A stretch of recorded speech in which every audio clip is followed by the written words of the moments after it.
ज्योतिषाचार्य जी 12 अक्टूबर को नवरात्रि का कलश विसर्जन होना है।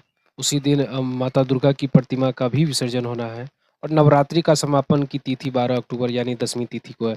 इस दिन कलश विसर्जन से पहले कलश विसर्जन से जुड़े क्या उपाय लोगों को करना चाहिए ताकि माता दुर्गा की कृपा सालों भर उनके घर में बनी रहे? हर हर महादेव, जय बाबा विद्यनाथ।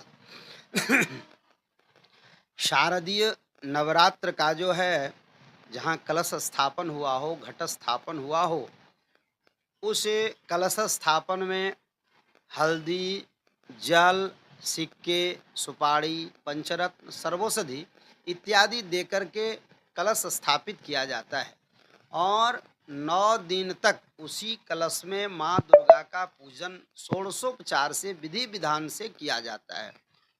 तो सभी देवताओं का आवाहन जो है वह कलश में होता है और जब हम 10वीं को कलश विसर्जित करेंगे, उसके पहले हमें करना यह है कि उसका जो जल है, उसमें जो गंगाजल रहता है, उस गंगाजल को कोई बर्तन में निकाल करके या तो फिर कलश को उठा करके आम का जो पल्लव और पंचपल्लव उसमें डाला जाता है, उस पंचपल्लव से पूरे घर में उसका छिड़काव करें।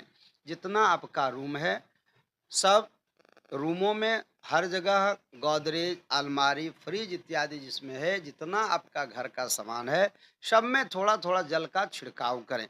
उससे क्या होगा कि आपके घर की जो नकारात्मक ऊर्जा है, उस कलश में सारे देवताओं का सकारात्मक ऊर्जा प्रवेश रहता है।